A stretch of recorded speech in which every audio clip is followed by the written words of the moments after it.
Mm-hmm.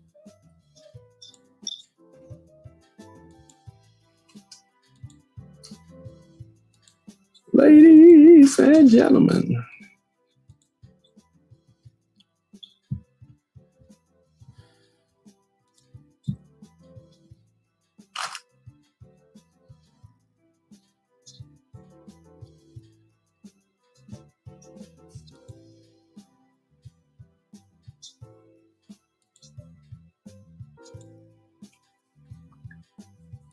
Yeah.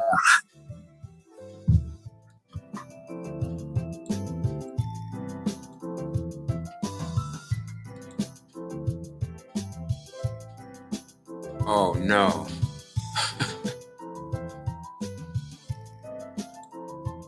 What's wrong, sir? My password, my phone is out, man.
We can share it at a later date if we need to.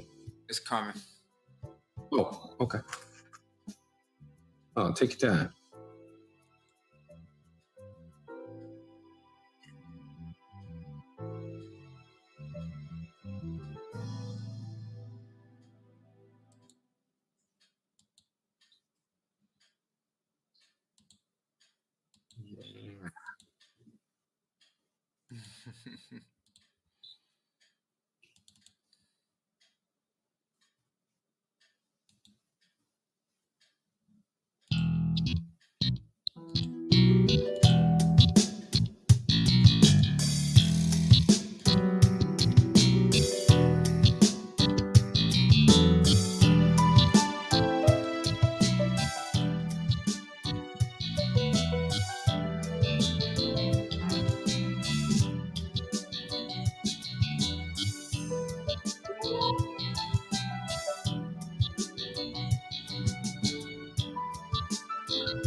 Mm-hmm.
Good evening, good evening, good evening. Ladies and gentlemen, we hope and pray all has been well with you in the midst of the changing culture of time in our country. It's just a blessing to be alive and welcome my brother, Mr. Corey D. Moody on. How you doing this evening, my friend? I'm doing well, sir. Doing well. Glad to be here. Good. It's a blessing to be alive, even in the midst of the weather there and the weather here. And we have to keep pressing.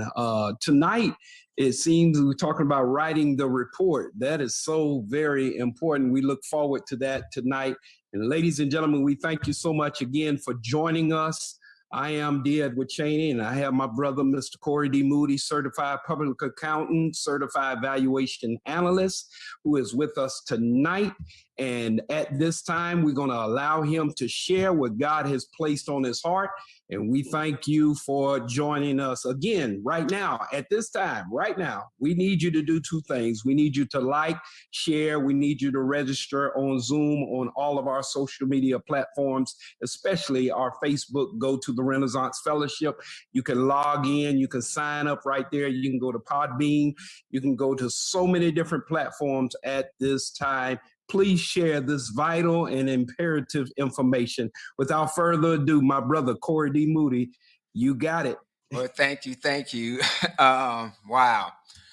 So, tonight we're going to talk about writing the report. So, this is kind of like we've done all this work, we've done our risk assessment. We kind of looked at where our exposure was. What are the big items? What are the big things we need to kind of focus on to kind of get to make sure that these financial statements we about to present really present a fair presentation, and they do not have large errors or omissions or material misstatements. And so to ensure that, or to reduce that risk, there's a lot of things that we have to do. And so we kind of started this thing you know early on about understanding value, and then creating your budget and your financial report, your actual expenses versus your budget, and creating your statement of net worth or your balance sheet.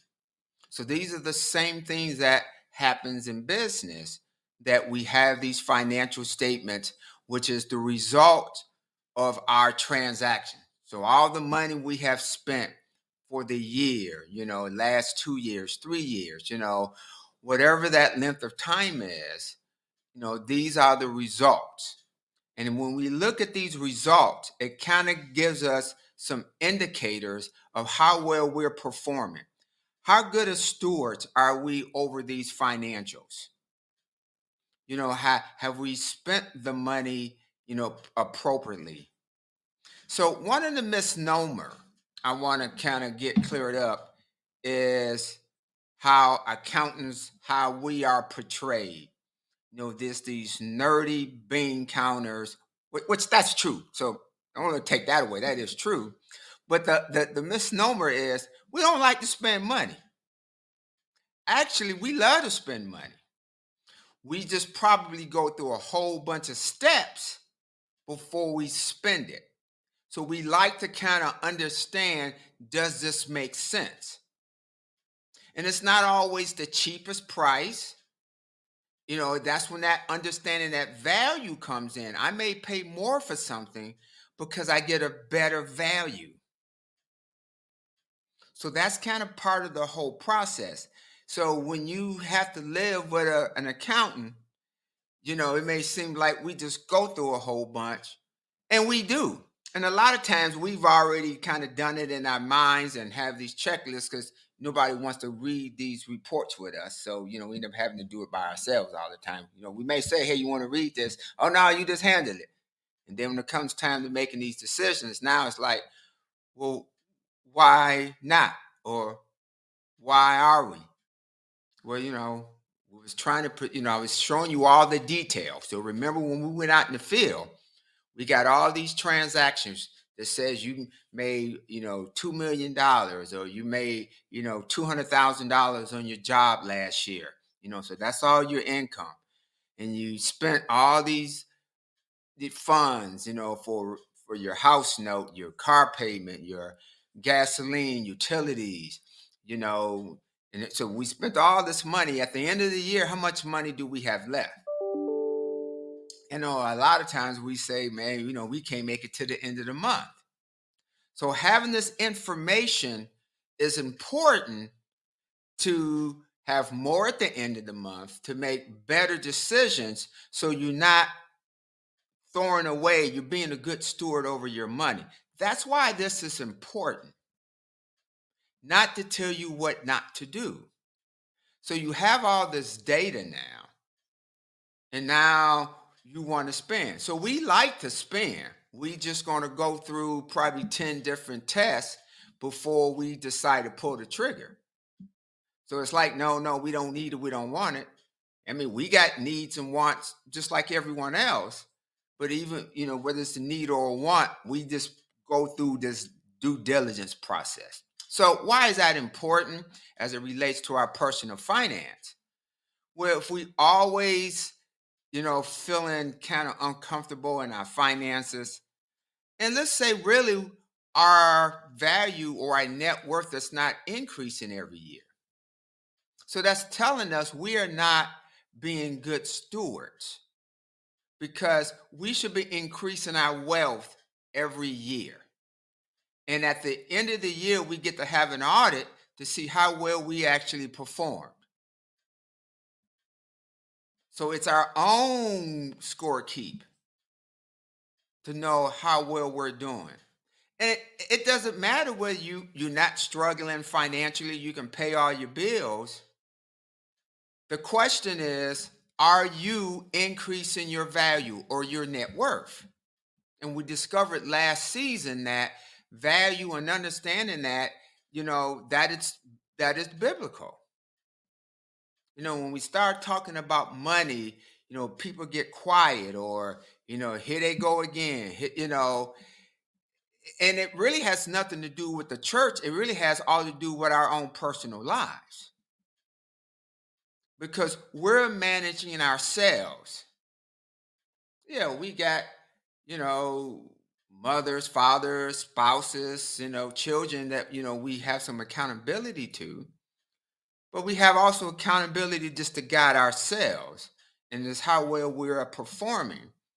And then in this financial arena, here are some things that we can use to improve that, to make our lives easier or a little more smoother here as we're spending this money and seeing how well we're performing. Okay, so now we spent this money, we got money coming in, we spent money. Now at the end of the year, it's time to see how well we perform. So that's when we have this audit. And we go out in the field, we start pulling records and stuff. Well, even before we go out in the field, we do what's called a risk assessment. Let's look at the risk. What are the big areas we need to focus on in this company? Because I can audit 20 companies, and my focus on what I'm going to look at is different. What are the risks with this company compared to this one?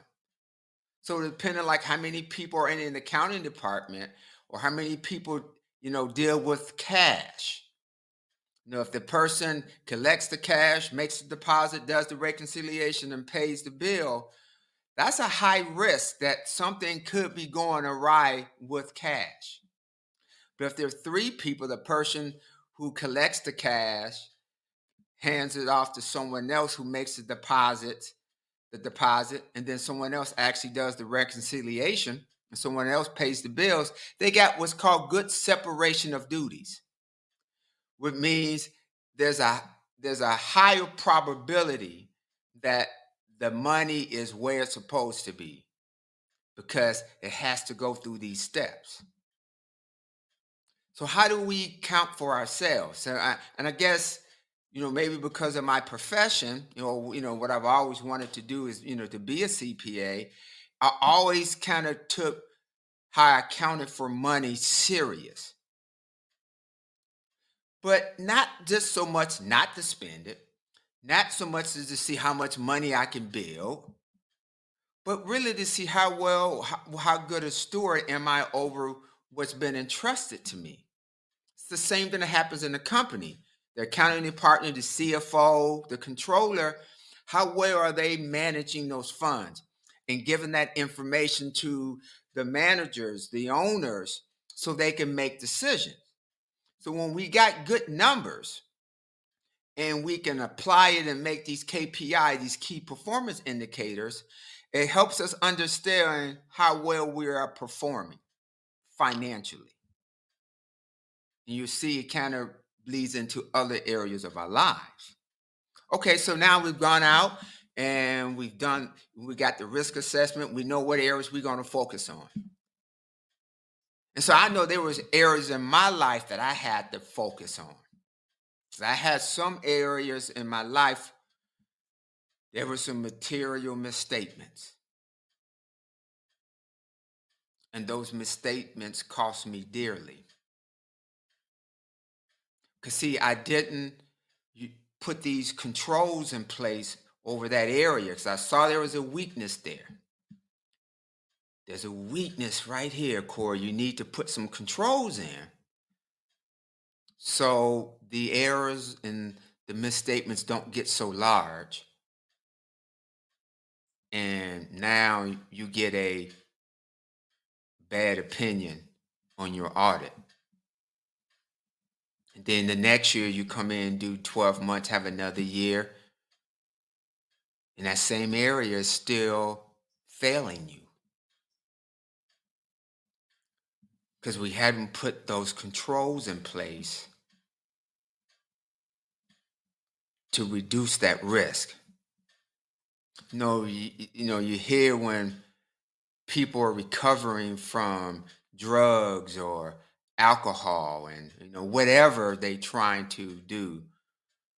It's like, don't have this around this person because they just came from this treatment center and I don't want to tempt them. I don't want to put all this food. They on the diet, so let's put this food away. So those in itself are kind of controls. And sometimes we got to put those controls in ourselves. We got to audit what's going on in our lives to reduce that risk. Put in these internal controls so there's a higher probability that we won't have a misstatement. A misstatement in the financial, statements. You got me? So that's why it's important. And see, money is the one thing we really kind of hold close to the vest. I just found that the thousands of people that I've been able to come in contact with and have these conversations, those that really handle their finances better than the next, or if you wanted to grade, you're an A, B, C, or D type financial responsible person.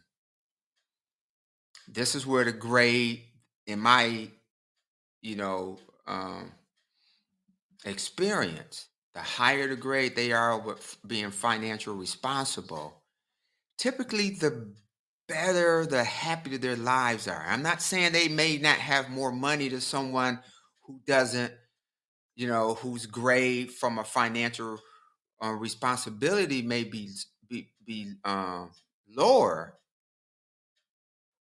But I just kind of saw the quality of their life was different.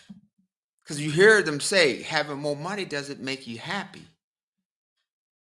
And that's true. We talked about contentment. The Philippians 4:13, I can do all things through Christ who strengthens me. That I'm content. Again, that is a financial scripture. So everything I need to do, I can be content in it.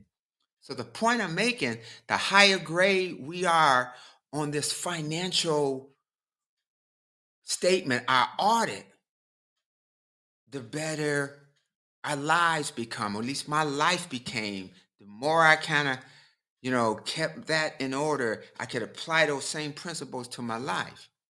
Yeah, I still have some high risk areas, and I had to constantly tighten those screws up. And some years they were bad years. We have bad years. Stocks go up and down. You hear me say, watch the Bloomberg station, some of those financial reports. You hear them talking about, predictions. When companies predict how they're going to perform, it affects their stock prices. And stockholders, they want that stuff to constantly be rising. Just like we want our net worth to constantly be going up. Well, what do we have in place to ensure or to, reduce the risk that we can meet our goals? So, we talked about the covenant, our contract, right, with God. How does that look? Everybody's contract is different. Everybody has different scope of work, right? And sometimes we building and we get change orders. And sometimes we get good change orders. Sometimes we get deductive change orders because we got too much and we can't handle the work. So they say, you know what, I'm going to take this from you. I'm going to give this to someone else because you're falling behind. Well, good internal controls and those things helps us perform better at a higher level. Reduce the risk of, things falling through the cracks and us missing things. So we got this contract, we perform for the year. Now the auditors are coming in and saying, okay, we're going to look at these books to make sure what you're giving to me and giving to the people who are looking at your financials and making decisions. As people look at our lives and they're making decisions on how they want to live their lives, right? They want to live it like this. Our financials are the same way. And the better my financial outlook was, not that I had more money, but the more organized I was, the better my personal life was. So now the auditors came out, and they're going out in the field, and they were doing these audit programs, looking at reconciliations, looking at internal controls so they can know how much they need to rely on. Do they need to pull more information because the controls are weak? You could look at certain parts of my life. You can see the controls are weak. You might have to dig a little deeper to see if I'm really doing better in that area. Let me look at your phone book. Let me go through your phone. See, one of the things I learned when I go through someone's bank statements, it tells me a lot about that person. Forget the financial part. I can tell a whole bunch. And so that's what our numbers do. And every year we get an audit. So you might have had a bad year, but you can recover. Companies do it all the time, right? They had a bad quarter. Will they recover? You hear them say, you think they can recover? Hey, you see what's happening, in the world, in the nation. We go through recessions and all this other. Is it a bull market? Is it a bear market? It happens.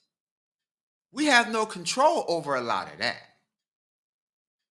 But what we do is have control over our own personal lives and what we've been in charge to be stewards over. So every year, we do New Year's resolutions. My question is, what are we comparing what we did last year? Do we have a budget in place? How, we can say I had a good year last year. Why you say that? And so having these comparisons, being able to look at things, look at your indicators goes a long way with making these changes and these and in our lives on the financial side. And it just bleeds over into our personal side. So I'm going to go over this audit report. Okay. We done gotten the contract. We didn't perform the work. We got change orders. We think we did pretty good, made good profits. Now the auditors are coming in and say, okay, you're telling everybody out here you did good, and you life is good and you're living good, living clean and all that other stuff. Now here come the auditors. And, depending on the size of the company, you might have a few auditors. Let's just pretend that the auditors that came out here were the 12 disciples. I mean, the 12 accountants. I'm sorry. I be tripping sometimes, y'all. Excuse me. The 12 accountants. So these are the auditors that kind of came out. They got sent out by the partner. The partner said, hey, I got this audit. Y'all 12 go out. Y'all bring me all the work papers back. Tell me how well the internal controls are, the audit programs. Tell me how all that stuff is, and bring it to me. We're gonna write the report. So here's the report. And it's called an opinion. And so, in our opinion, this is the auditor. The financial statements fairly present all material aspects. Father, do you see all my material aspects of my life? Am I hiding it? Basis for the opinion. We conducted our audits in accordance with these standards accepted in the United States of America. So I have a couple of initials behind my names with me. I have different certificates and licenses that allows me to do certain things. And so sometimes they bleed over. Like being a CPA, being a CVA, there are certain ethical things and rules that come into play that both of them may have, but they may be a little different. And when you have conflicts, when you have different things, in your profession, and they kind of bleed over, it's like, well, which one do you take? What law or compliance rule is in play? And it's usually the most stringent one. So the one that has the most teeth that's the rule you have to fall under. So as a CPA for one rule, I may use that rule for something. And for something else, I may use CVA because it's a tougher rule under the CVA, even though the CPA say, hey, look, you don't have to do all that. But I always got to take the toughest road. So I looked at this and I said, okay, as long as I do this what the United States is saying, I'm all right. But is there a higher level of accountability that I have to come under? And I always want to take the strongest one to kind of just keep me in line. Okay, now here's the responsibility of management.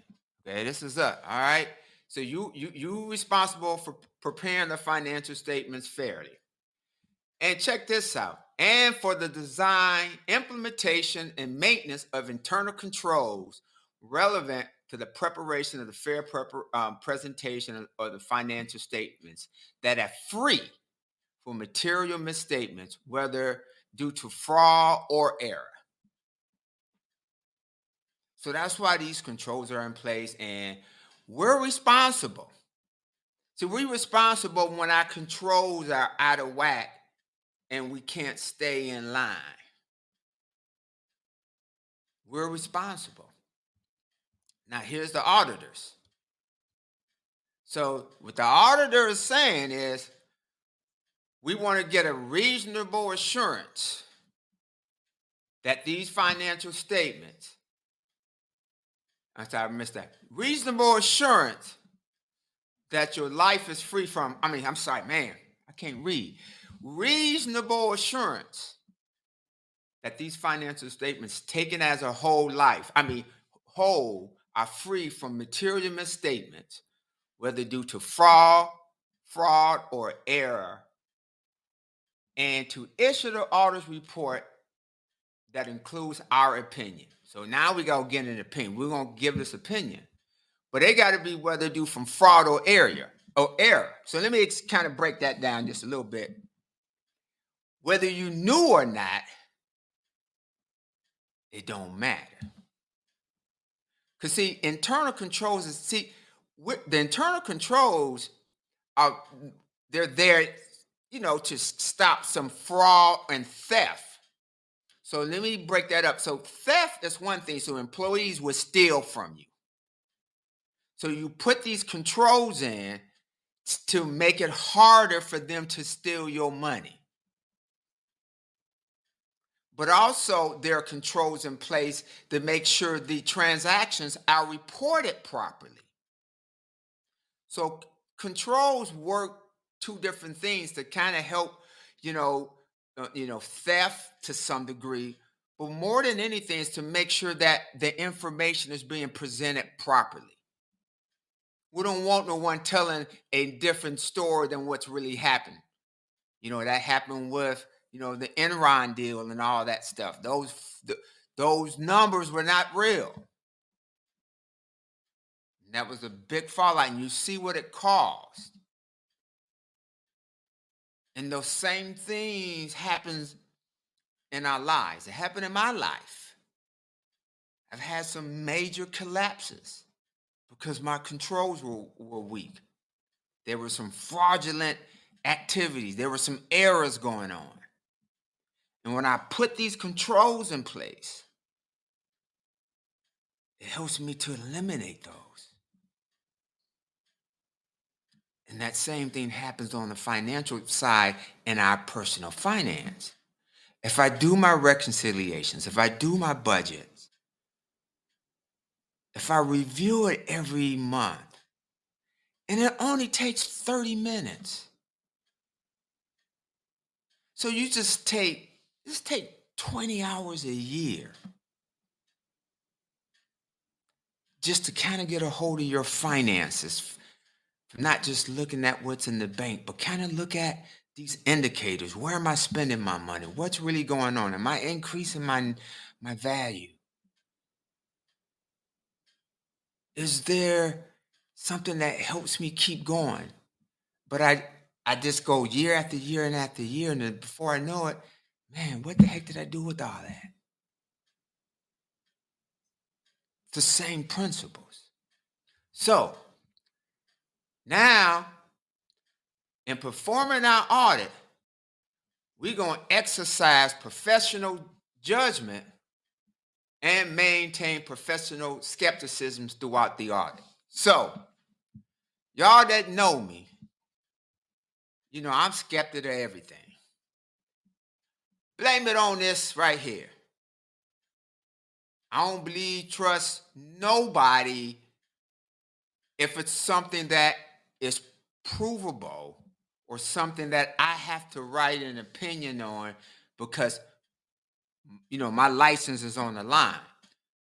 So, honey, I'm relying on you telling me that this is done at home or the kids are here or whatever. But if you don't tell me everything and I rely on it, there's a problem. So that's how these things infiltrate in our lives. So we get to exercise judgment. So we get to kind of decide, okay, which way is this going to be better? I think I said a little earlier, typically we got a choice sometimes. Should I do this or not? I got to exercise good professional judgment. Okay, I got to remember, we didn't beat internal controls to death because this is the key to helping our lives kind of, get efficient and more effective. We hear about quantitative and qualitative information. Why can't this company charge more for the same thing? Why can't Mercedes charge more for their cars than Volkswagen? They both German. They both cars. One of the Volkswagens might be even faster than some of the Mercedes. Why do they charge more? Why do we pay more if it's just transportation? What makes us make those decisions? our professional judgment. Then we got to evaluate the appropriateness of the accounting policies. So this is what the auditors are doing. So when God sees it, when the auditor sees it, he's looking at and evaluating the appropriateness of our processes and our systems. How appropriate are they? How well are they set up? Are there some things we need to change? And when we find some things and stuff that go wrong, we are required to communicate that. We get to communicate it. What does that mean? I'm sorry, y'all, I'll be tripping. The auditor found something wrong. I found something wrong. I got to go to the owner, to the controller. And this is where we kind of get into battles with our client. See, it's always like, well, Corey, that's your client. You got to do what they say. No, I don't. Because when I sign that financial statement, I'm saying A, B, C, D, F, and G. When God sends us out, when we go to the bank and we give them that financial, we're representing these financials. So when we out here on our own financials, we're representing ourselves, representing who we say we are. Making sense? So we got this report. I'm talking to the controller, the owner. Hey, we have to book this big adjustment. This is not accounting for right. We can't accept this. You got to book this adjustment. And sometimes you go back and forth. And there are times we have to withdraw from that engagement because the management won't make the changes, or we're not comfortable in working with them because it's just too much stuff going on that we're not comfortable with putting our name behind. And then sometimes we say, look, I can't give you an unmodified opinion. I have to modify my opinion because we got some issues here. Now that financial statement is not as strong. Now it means something different.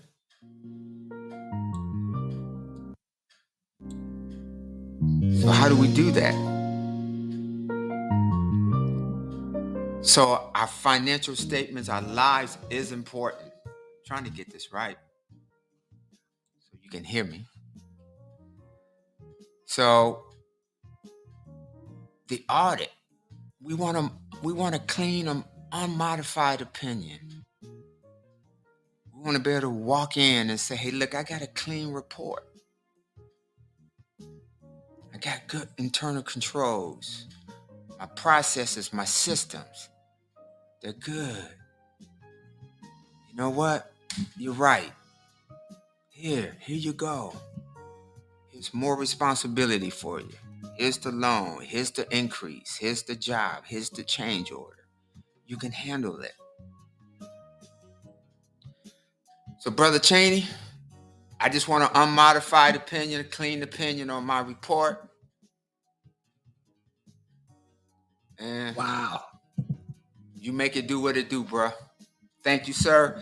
Everyone, thank you. I hope you enjoyed this season, and we kind of brought it all together tonight with the report. I hope it makes some sense.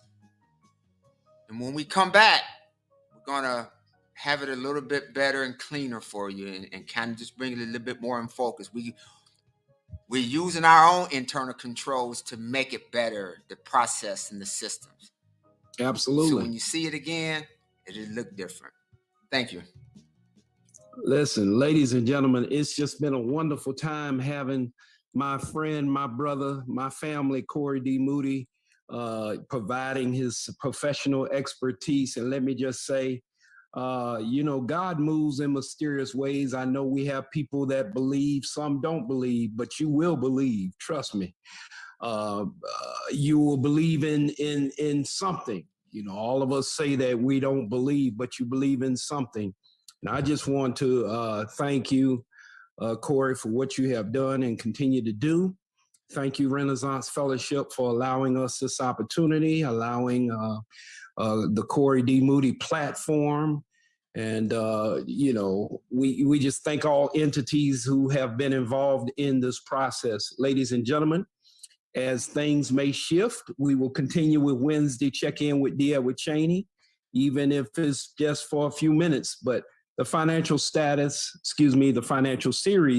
will continue, and it will expand and expound and grow. And we look for the guests who will join us and people who will just come in, experts, and just regular folk like me who don't know much about money, but know who to go to try to straighten my stuff out. Now, I'm just being honest with y'all. I know y'all got all your stuff together, but you really don't want a CPA. You really don't want a CPA really to go and scrutinize your finances. I'm telling you, ladies and gentlemen, you feel like a small rat in a corner of a room that can't find a hole to crawl up in. I'm just being honest with y'all tonight. Y'all know I had some medicine in me. My sinuses are acting up. That's why my eyes are squinching. My nose been big since I was born. But we just thank God, because every week, no matter how I feel or how I look, I'm going to be here with you. We're going to be here with you. And again, as we look at as the shift, we're going to grow. We're going to get better. We're committed to this cause. And I do want to say that God is just amazing. It's amazing how he has moved in all of our lives since we've been here. Go back and revisit. Go back and look at so much that we post with regards to previous series and things that you want to refresh with. Please go do that. And if not, you can inbox or DM Mr. Moody. You could do that on a social media. Please don't DM him like folk be trying to spam me. They just got my picture on all kind of stuff, but y'all just pray, because I have to stay connected to you.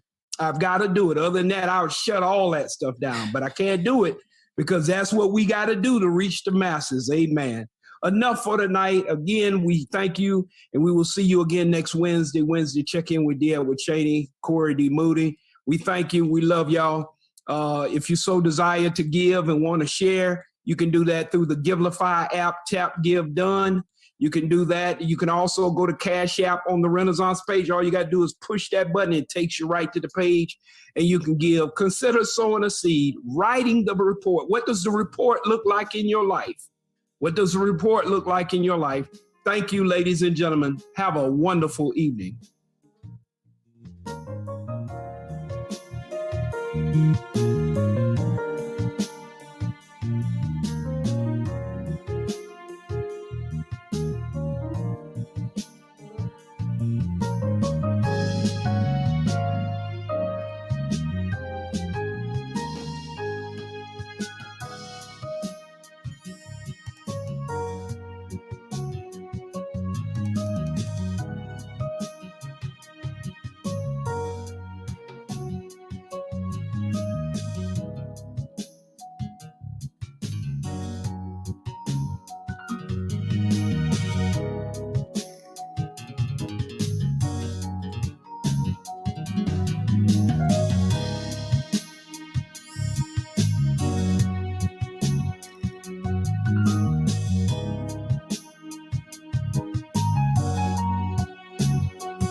Cheney. Make sure it's off the. Yes, sir. Hold on, I got one more place to check to be sure. No, I'm here. Yeah, no, I need to check.